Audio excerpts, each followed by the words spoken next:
I'm Jamie Ward. From the beginning, we followed the case that captured nationwide attention. We've been checking in with police all day, and here's the very latest. On May 25th of 2012, a masked man carrying a gun walked through this door. After 2 press conferences held by authorities this evening, there are more answers, but still a lot of questions. While Sergeant Roxby is the liaison here in Warwood, his interest in this neighborhood lies deeper. The national media has converged on Steubenville. Over the next few days, the eyes of the nation will be here on the Jefferson County Justice Center. Inside right now, 2 teens are standing trial for rape. There's no doubt this case has torn the city apart. For much of the next hour, the focus will be on the cast and crew that will be here walking the red carpet. Prescription drug abuse is a big problem in West Virginia, but it doesn't only hurt the people who abuse those drugs.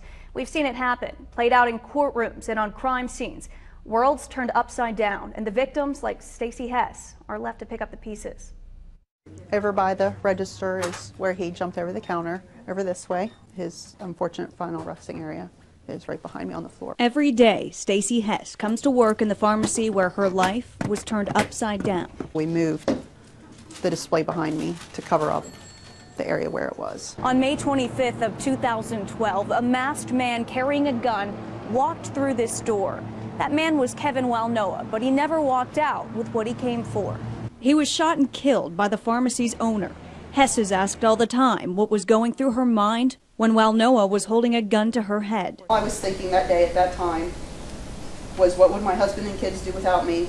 And will my daughter ever forgive me if I die today on her birthday? That emotional statement made the day Melody Fisher, Walnoa's accomplice, was sentenced to 30 years behind bars. Learning how to let go of all the details after a year of remembering them has been difficult. Just the anger that I had that day and just disbelief that it was even happening. Hess has been in therapy since June of 2012. You just see more violence, and it just seems like it's all evolving around drugs. Seeing it firsthand changed her forever. Okay, does he know who you are?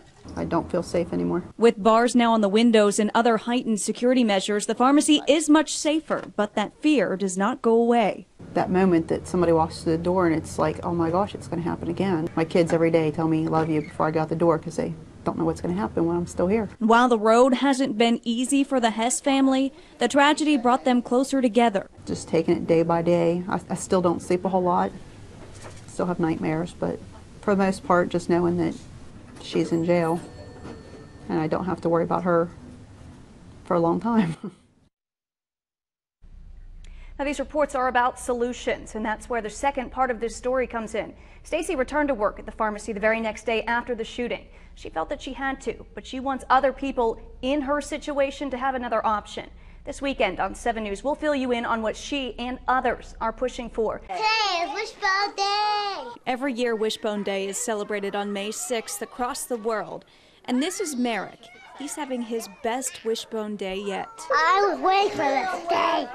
Yeah? I didn't know this would be coming up next time. You didn't know it was coming up? No, sirree. Kroger and his mom Laura have teamed up to make this day special for Marek, surprising his class at Easter seals with cupcakes and balloons, all yellow. The color has signified the effort to bring awareness to osteogenesis imperfecta, a genetic condition that causes bones to break easily, also known as brittle bones. Do you know what Wishbone Day is for, guys? Marek's bones. And what about your brittle bones? Do we want everybody to know? Because they're fragile. Yeah.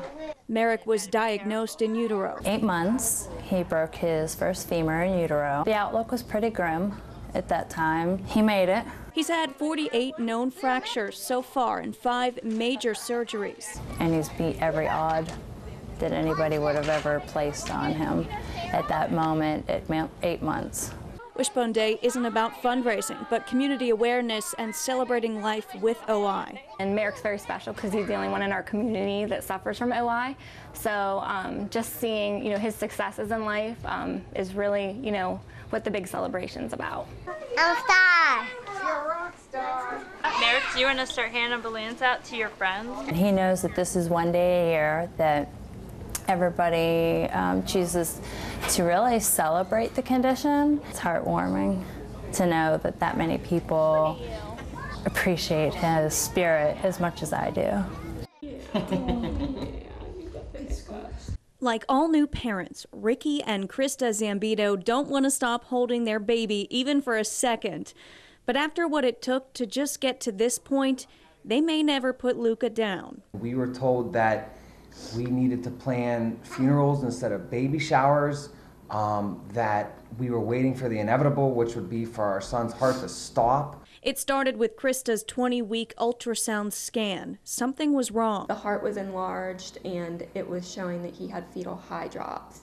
And I had no idea, and I started crying. I was so upset, and I asked the doctor, what does this mean? The answer, we don't know. A few more tests, and then doctors broke the news. The worst feeling and the worst news that you could ever have. Basically, we only told us there's nothing that could be done, that I was going to miscarry. And if she didn't miscarry, doctors said Luciano would never survive. But Ricky and Krista refused to give up on their baby. I looked at him and I said, we have to pray. We have to pray about it, and we did. They went to a specialist at McGee Women's Hospital in Pittsburgh. He said, you have a very sick baby, but there's hope. We can, if we don't do this, then it's going to be bad. This was a blood transfusion, one of many. Little by little, Luca started to flourish. April 27th, Krista had a C-section, and she and Ricky said hello to their son. All of a sudden, we heard a little whimper. And we looked at each other. We both instantly started crying. Just so happy. Just so relieved and just so happy that he was here.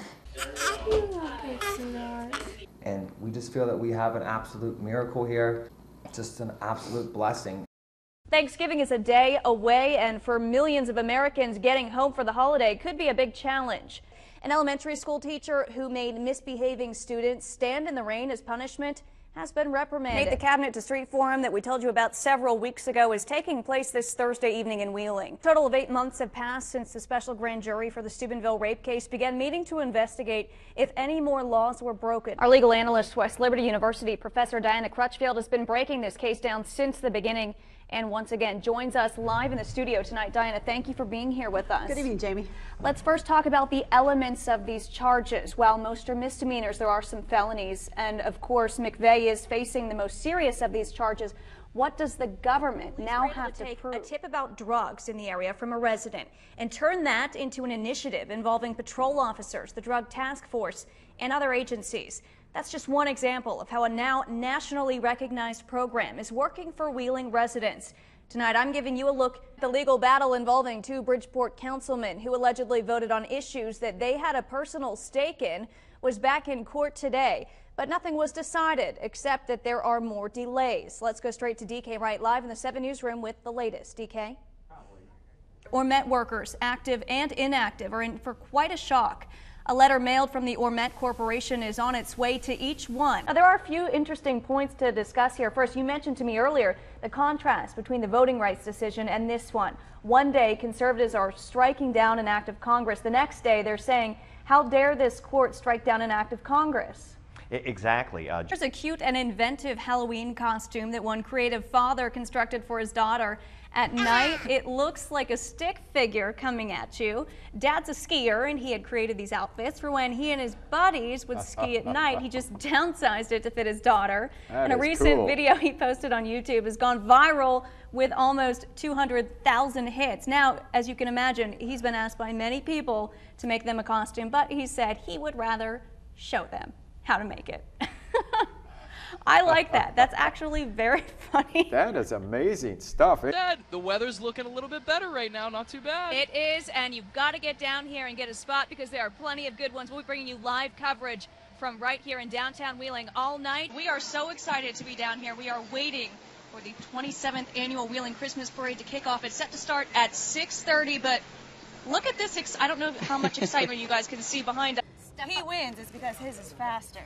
If you can step up on the top box here. Tight race all along, and still tonight very close. And we've got our political panel here to talk about that tonight, sort of breaking down why and different issues that are playing a part in this. Right now on the scene, Wheeling Hospital has confirmed that 3 people were transported there as a result of this incident. Our Jamie Ward is standing by live with the newest information. Jamie, what happened and what are things looking like now? Nate, the newest information that we have at this hour is that the officer that was involved in this crash here along Route 2 was treated and released from Wheeling Hospital. We have confirmed that he is a 25-year veteran of the Wheeling Police Force. His name is Corporal Mike Makris. Pretty banged up after this accident today. You can see some of the damage left behind here. The scene of the accident has been cleared for quite a few hours now, but if you were anywhere around this area earlier today, traffic was bumper to bumper as authorities were cleaning up this mess. The West Virginia State Police are investigating. You're taking a look at video from the scene earlier today. They're trying to figure out what exactly happened. What we do know is that two cars collided. One was a Wheeling police cruiser. The woman driving the other car was also transported to the hospital with unknown injuries. The cruiser obviously hitting this telephone pole behind me head first, some pretty extensive damage to the front of his car. Police on scene told us that he was responding to reportedly shots fired in the Warwood area. Those reports of shots fired had set schools in Warwood on a code yellow lockdown, which was lifted a short time later when they determined that there were no shots fired. It had appeared to be a car backfire. But again, at this point, the state police are investigating. They're not releasing much information at this time, but we will stay on this and we'll continue to keep you updated as this story develops. For now, reporting live in North Wheeling, Jamie Ward working for you. Nate?